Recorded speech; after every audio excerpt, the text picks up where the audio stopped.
Paz do Senhor, meus irmãos em Cristo Jesus, obrigado por estar aí participando desta videoaula. Quem vos fala é o professor Ronald, do Instituto Teológico Metanoem. Estamos aqui para servir aos irmãos. Estamos desta feita meditando na lição número 7. E você, meu irmão, minha irmã, que ainda não se inscreveu em nosso canal, por favor, se inscreva e ligue, clique no sininho. Assim, todas as vezes que você, ou aliás, que eu lançar a lição nova, tá? Ou algum artigo novo, você vai receber a notificação. Amém? Vamos lá então. Hoje, a lição 7, a importância da continuidade do trabalho. Nosso texto áureo está em Neemias 7:5. Diz assim: Então meu Deus me pôs no coração que ajuntasse os nobres e os magistrados e o povo para registrar as genealogias. E achei o livro da genealogia dos que subiram primeiro, e assim achei escrito nele. Amém? Esse texto áureo, Neemias 7:5. Verdade aplicada disse: é preciso que nosso comprometimento na obra de Deus se mantenha até a volta de Jesus. Tá? Então, estar comprometidos até o fim. Temos 3 objetivos. Primeiro, apresentar qualidades fundamentais para exercer a obra de Deus. Segundo, destacar a sabedoria de Neemias através de seu testemunho. E terceiro, enfatizar virtudes indispensáveis para enfrentar situações adversas. Então vamos tentar trabalhar esses 3 objetivos. Aí nosso texto áureo está em Neemias capítulo 7, no versículo 1 ao 3. Por favor, você lê aí em casa, eu já vou para a introdução. É só clicar stop no vídeo e você lê o texto de referência. Amém? Bom, diz a introdução: após o término das obras, Neemias procurou estabelecer aqueles que ocupariam posições estratégicas junto às portas, bem como nos serviços do culto, a saber, os cantores e levitas, ok? Então, está se terminando algumas partes da construção, e agora precisa se prosseguir na organização. Então, vamos ver aqui algumas questões, algumas qualidades fundamentais, tá, para poder assumirem os cargos. Nós vamos ver primeiro ponto, fidelidade, depois temor a Deus e em seguida a disposição para receber orientações. Então, as qualidades fundamentais, o que precisa para assumir a liderança? Neemias sabia que todo orgulho e altivez atrapalhariam o desenvolvimento do grande projeto de Deus, tá? Ou que Deus tinha, O segredo é o desprendimento para erigir qualquer serviço a Deus. Então Deus entrega um projeto para Neemias, tá? E ele sabe, tá? O negócio é se desprender da altivez, do orgulho, para poder fazer a obra prosperar. E esse é um problema sério com algumas pessoas. Sabem que o orgulho está matando eles, está puxando para o abismo, mas não querem abrir mão. O sábio Salomão disse que a soberba precede a ruína. E algumas pessoas não querem abrir mão disto. Tá? Algumas pessoas se sentem no direito, eles exigem algo a mais. Tá? Mas vamos perceber aqui que existe às vezes esta questão de vida ou morte.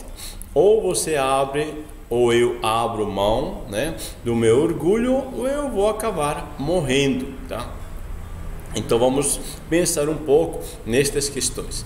A fidelidade disse o texto de Neemias 7:2: eu nomeei Anani, meu irmão, Ananias, maioral da fortaleza sobre Jerusalém, porque era homem fiel, mais do que muitos. Olha só, a fidelidade, né? A fidelidade é que Neemias procura nas pessoas para lhes dar um cargo de confiança. Então a fidelidade faz com que as pessoas sejam dignas da confiança. O meu irmão, minha irmã, tá? É isto importante. Quando nós procurarmos como líderes, tá? Como pastores, como líderes, quando procurarmos pessoas para assumir, né, um cargo na nossa congregação, tá? É importantíssimo nós pesarmos esse ponto. Essa pessoa é fiel para com Deus? E não somente diz o texto que era fiel, mas era fiel mais do que muitos. Ou seja, o melhor de todos. O melhor de todos na questão de caráter, de fidelidade, tá? E isto é que pesa diante de Deus. Então, meu amado irmão, minha irmã, tá? Nós vamos orar sempre, pedir direção a Deus para nos dar discernimento. Quem é a pessoa que está comprometido, tá? Que é fiel a Deus, que se rende a Deus, né? Se entrega a Deus totalmente para que possa assumir um cargo na igreja. A segunda colocação é temor a Deus. Disse o texto: eu nomeei né? Aí coloca maioral da fortaleza, porque era temente a Deus. Temer a Deus, tá? Uma pessoa que é temente a Deus. Disse o sábio Salomão que o temor do Senhor é o princípio, tá? É o início, né? É a raiz, é a base da ciência, do conhecimento, do saber, da sabedoria. Veja, quando falamos em princípio, estamos falando de algo que é base, de algo que é início, de algo que permanece. É interessante aqui, porque temer, neste contexto bíblico, é reverenciar a santa presença de Deus, a sua santa presença, e não ignorá-lo. O temor do Senhor é o princípio da sabedoria, ou seja, não ignorar o Senhor. Perceba uma coisa, meu irmão, que se eu, tá, ou você, honrar, tá, respeitar, reverenciar a presença de Deus, que neste momento está aí com você, tenho certeza, tá, que você não vai pensar em pecar. Qualquer um de nós que reverencia a presença de Deus ao nosso lado continuamente, ou em nós continuamente, dificilmente vai pensar em pecar. Agora, se nós ignoramos esta presença, se perdemos o temor do Senhor, aí nós pecamos. Então o sábio Salomão está dizendo isto: quando eu sei que o Senhor está presente, tá, eu estou um passo adiante em muitas questões, tá? O meu conhecimento de Deus vai crescer, a minha sabedoria vai crescer. As pessoas sábias, está dizendo aqui, são aqueles que reverenciam a presença do Senhor. E depois nos coloca à disposição para receber orientações. A terceira qualidade foi a disposição de receber orientações. Receber orientações e obedecer criam em nós um caráter para uma fé consistente. Eu quero que você entenda que muitas pessoas às vezes têm dificuldade em seguir orientações, têm dificuldade em obedecer, porque não estão vendo o lucro que dá, tá? O resultado positivo que dá obedecer. Quando nós obedecemos a Deus, Vamos começar por baixo, né? Quando nós obedecemos, tá, as autoridades civis, quando obedecemos nossos pais, quando obedecemos nossos líderes na igreja, quando obedecemos o patrão no serviço, isso está criando uma base nossa para com Deus, tá? É uma base de fé. Veja o exemplo do centurião em Mateus capítulo 8, versículo 8. O centurião chega-se a Jesus e disse: Senhor, dize somente uma palavra e o meu criado sarará. Agora eu quero que você pense, por que um soldado romano, veja, o centurião romano, por que ele tem tanta fé? Por que ele tem essa convicção profunda? O que faz ele ter essa convicção de que Jesus vai operar um milagre na vida do seu criado? Veja, quando nós olhamos o texto bíblico, Mateus 8, o centurião, ele explica a sua fé, tá? Porque ele tem fé em Jesus. Ele disse assim: eu sou homem sujeito à autoridade, versículo 9. Então, escuta que esse homem, o centurião romano, está dizendo: eu sou homem sujeito à autoridade, ou seja, eu obedeço orientações, eu obedeço ordens que os meus superiores me dão. Depois, tenho soldados às minhas ordens. Olha só, ele disse: eu também sou superior numa escala, eu tenho soldados, e digo a este: vai, ele vai. A outro: vem, ele vem. Você percebe que este centurião, porque na prática diária, no seu dia a dia, ele é um homem que obedece, e um homem que é obedecido, ele tem um caráter que dá consistência à sua fé. Então ele se dirige a Jesus e disse: Senhor. Olha só essa palavra. Jesus não é Senhor no contexto romano, não. Jesus, diante do contexto romano, ele é escravo do romano, tá? Vendo o contexto político social, Jesus é escravo dos romanos porque Jesus é judeu. Mas este homem se chega a Jesus e disse: Senhor, se tu disseres uma palavra, olha só, se eu digo uma palavra ao meu criado e ele obedece, a um soldado e obedece, e quando o meu superior fala uma palavra, eu obedeço. Se tu disseres uma palavra em direção à enfermidade, né, o meu criado vai sarar. Por quê? Porque eles estão dizendo que Jesus é Senhor sobre a enfermidade. Olha, este homem, independente que Jesus é um judeu, honra Jesus e reconhece ele como Senhor sobre a enfermidade, como seu próprio Senhor, Senhor dele, superior desse romano, e superior Jesus, superior à enfermidade. E isso gera fé consistente, uma fé bem fundamentada. Então, vocês, tá? Nós, né? Vamos ensinar as pessoas que obedecer traz lucros. Obedecer é uma questão espiritual que nos dá resultados espirituais sobrenaturais. Amém? Vamos lá? 2. Um testemunho estimulante. Aqui hoje está muito quente, meus amados. Está um pouquinho sufocante, mas vamos lá. 2.1, a essência da boa motivação. 2.2, mãos à boa obra. E 3, é preciso reconhecer Deus como aliado. Então vamos lá. Um testemunho estimulante.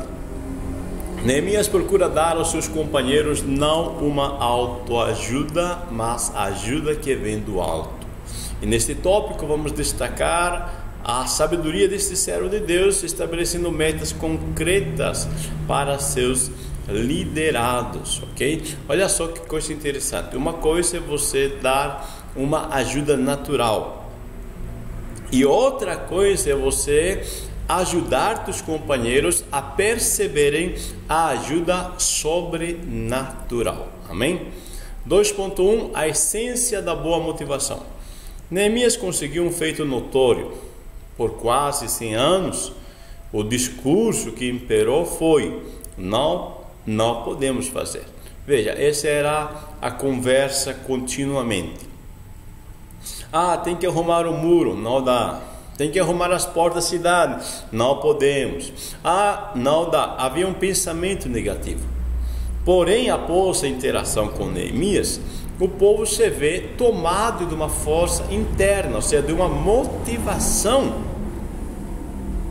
E isso, veja, é interessante.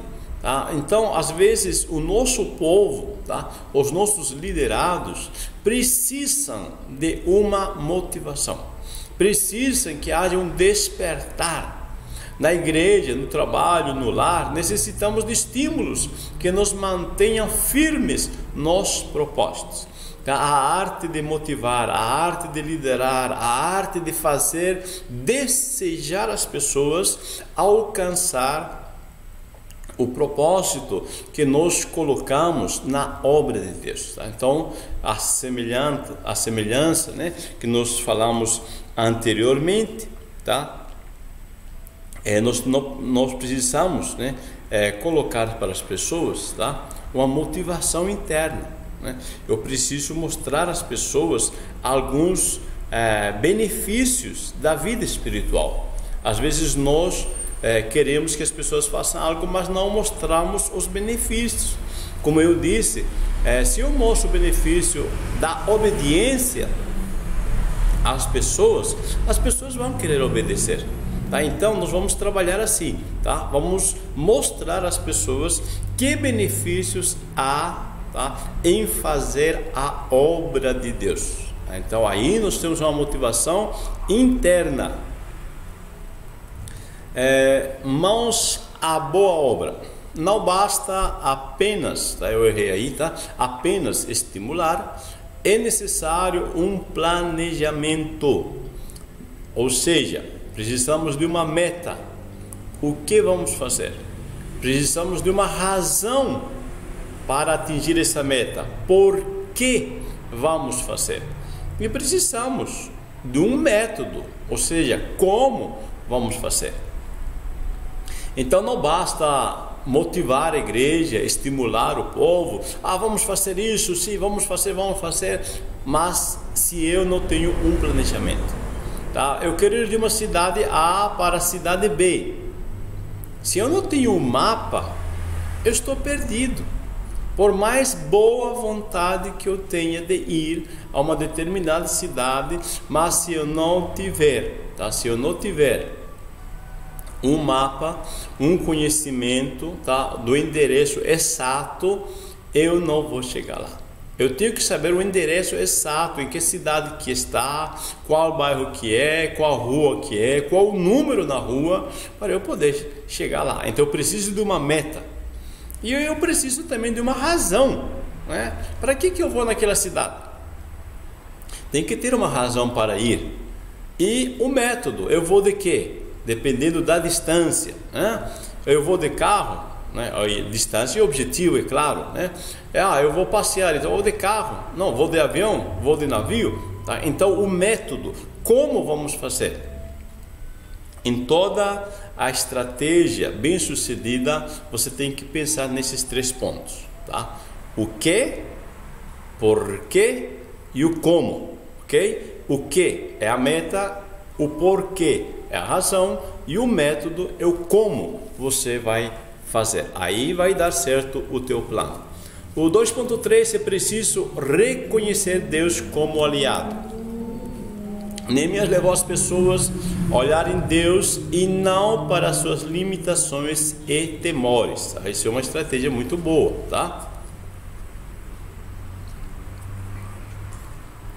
Veja que aquilo que focamos nos influencia.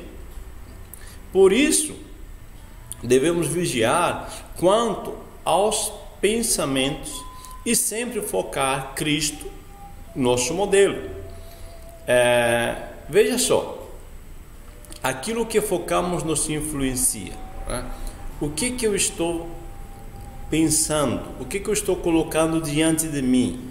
O que está em ênfase no meu dia a dia? Isso vai acabar influenciando a minha vida. Então, o que eu estou pensando?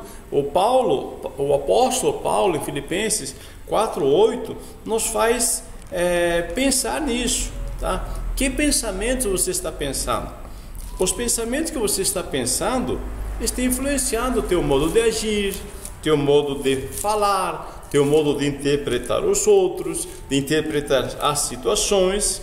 Por isso ele diz assim: finalmente, irmãos, veja, tudo que é verdadeiro, tudo que é respeitável, tudo que é justo, tudo que é puro, tudo que é amável, tudo que é de boa fama, e se há alguma virtude, se há algum louvor, e se um louvor existe, seja isso que ocupe o vosso pensamento.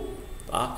Então Paulo está dizendo: para de pensar abobrinha, tá? Para de pensar besteira, tá? Para de pensar de forma negativa. Pensa a palavra, pensa nas coisas que são de cima. E sempre, tá? Nessa questão de pensar, sempre nós procuramos focar Cristo, nosso modelo. Hebreus 12:2 nos mostra que Jesus, né, ele venceu apesar de todas as situações adversas, e se assentou à destra do trono de Deus, tá? Então Jesus é o nosso modelo, Jesus que venceu, tá? Ele nos dá um método de vencer. Diz a Bíblia que Jesus, desprezando a afronta, porque ele estava vendo o galardão que ele esperava adiante, tá? A recompensa. Então nós também temos que ser assim, temos que olhar além da dor. Jesus olhou além da dor da cruz, ele olhou para a vitória, ele olhou para o trono, ele olhou para o resultado da sua obra, que foi a salvação da tua alma, tá? Por isso que ele aguentou, tá, a cruz. Agora, diferente é o jovem. Lembra-se do jovem que amava tanto o dinheiro, que escolhe abandonar Jesus por essa influência. A Bíblia diz que o jovem, né, chega a Jesus e disse: bom mestre, que farei para herdar a vida eterna? E Jesus disse: bom, guarda os mandamentos. E o jovem disse: eu sempre guardo os mandamentos, né, desde a minha juventude. Mas Jesus disse então: vende tudo e segue-me. Mas o jovem, ele ama mais o dinheiro e deixa Jesus, tá? Então o problema não é ter dinheiro, tá? Eu não quero dizer isso. Eu estou dizendo que quando nós amamos algo a mais do que o nosso Salvador, qualquer coisa, tá? Isso vai acabar influenciando o nosso destino. Vamos lá para o nosso ponto 3, virtudes para lutar contra situações adversas. Primeira virtude, união, depois amor e esforço. Vamos então. Uma situação adversa é também berço de suas próprias soluções, pois nos força a pensar e agir. Olha só, nós criamos problemas por nossas decisões, por nossas escolhas. Nós criamos os problemas. E se nós somos tão criativos de criar problemas, com certeza também podemos criar soluções. Basta pensar, basta pedir orientação a Deus, tá? A nossa cabeça, né, o nosso cérebro foi feito para pensar, tá? E isso é importante, nós parar para pensar. Existem problemas? Claro que existe. Quem não tem problemas? Os problemas são oportunidades. Por que um profissional é contratado em alguma situação? Porque existe um problema que precisa ser resolvido. Imagina se não houvesse problemas, não haveria profissionais trabalhando, tá? Então, quem aprende a resolver problemas, tá, sempre está empregado, tá? Então, vamos pensar um pouco, tá? Vamos ver algumas virtudes aqui para isso. Primeiro, união. O Senhor Jesus afirmou que Um reino dividido não subsiste. Ou seja, de nada adianta o homem forte com uma equipe dividida. Tá? Aí é uma questão importante para nós repensarmos. Tá? Como está a minha equipe de trabalho? Como está a minha equipe de trabalho? Eu estou em unidade ou está fragmentado? Tá? Isso vai trazer resultados positivos ou negativos. O reino de Deus sempre avança quando unimos nossas forças, pois há bênção na unidade. Veja o Salmo 133, né? Ele nos traz uma mensagem bonita, né? Diz que a união é como as águas, né? Que descem do monte. Vamos ler Salmo 133. Eu sei que você sabe de cor, mas vamos ler, tá bom?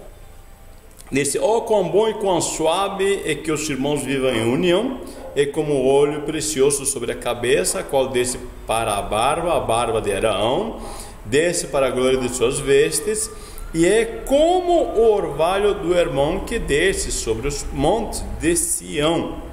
Ali ordena o Senhor a sua bênção e a vida para sempre. Agora, a questão aqui é: o que é que tem a ver, né, o orvalho do irmão com a unidade?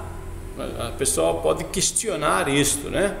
Por que Deus está dizendo que a unidade é como o orvalho do irmão e ali o Senhor ordena a bênção? Nessa imagem de fundo que eu coloquei é o irmão, tá? O monte, tá? Hermon, né? Ele é congelado. Então o degelo dessas águas, tá? Ele alimenta o Rio Jordão.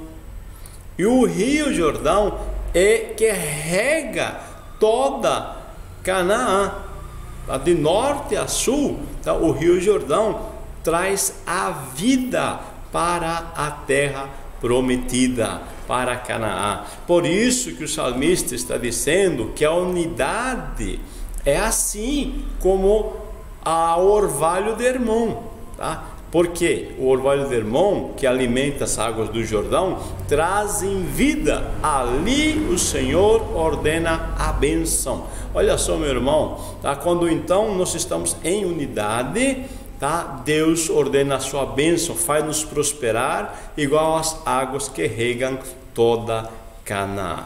Amém? Então, união é necessário.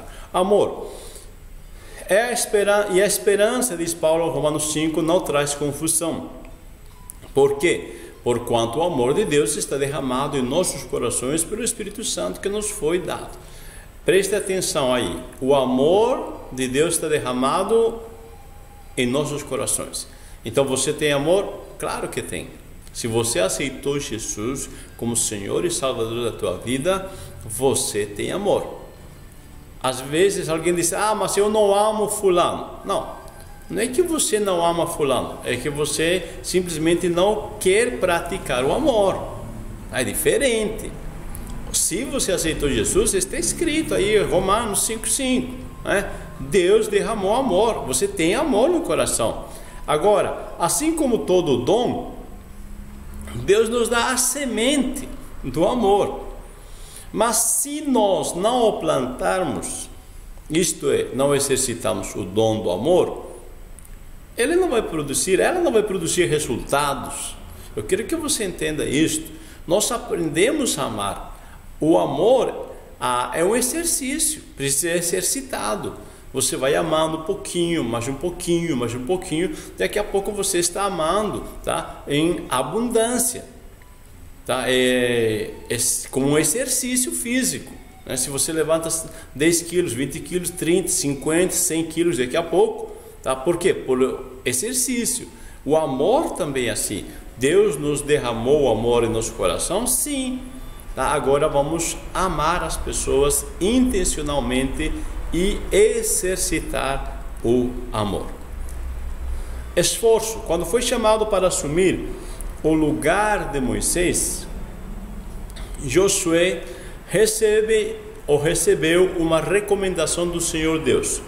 tão somente esforça-te e tem muito bom ânimo para teres o cuidado de fazer conforme, né, a lei do Senhor, e dela não te desvies, para que prudentemente te conduz. Veja, eu deixei em negrito, enfatizei a ênfase assim, te, tem, teres, fazer, te conduzas, porque veja o que Deus está dizendo para Josué: não espera que os outros te esforcem, esforça-te a ti mesmo, tenha automotivação, você mesmo tem que animar a você mesmo, tem bom ânimo, não espera os outros estarem te animando,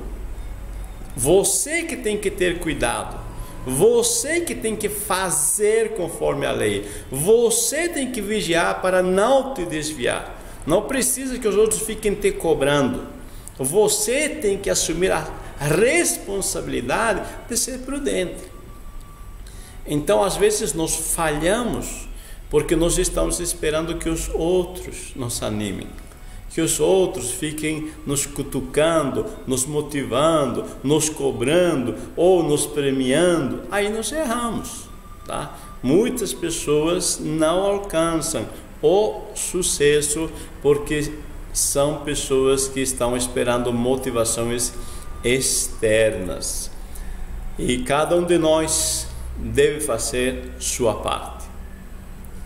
Se eu sou fiel para fazer a minha parte, Deus fará o dele. Com certeza. Claro que Deus é muito mais fiel do que eu, né? Se eu me esforço para fazer a minha parte, Deus vai fazer. Então, meu amado irmão, se esforce, tenha determinação, tenha automotivação, tá? Olhe para a promessa, não olhe para a luta e prossiga para adiante. A vida de Neemias é um exemplo para os nossos dias em todas as áreas da nossa vida. Precisamos permanecer fiel a Deus e contagiar os outros para confiarem em Deus, que jamais nos abandona. Então, meu irmão, Deus te abençoe. A irmã, muito obrigado por ter participado dessa videoaula. Agora vamos colocar em prática tudo o que aprendemos, tá? Jesus disse que aquele que ouve e pratica é como aquele que edifica a sua casa sobre a rocha. Amém? Eu creio que você é uma pessoa praticante, uma pessoa comprometida, e por isso você está aí participando também desta videoaula. Deus te abençoe, meu irmão, minha irmã. Nós apresentamos qualidades fundamentais para exercer a obra de Deus. Destacamos a sabedoria de Neemias através de seu testemunho e enfatizamos virtudes indispensáveis para enfrentar situações adversas. Deus te abençoe, tenha uma boa escola dominical, um bom domingo, bom final de semana para você. A paz do Senhor Jesus.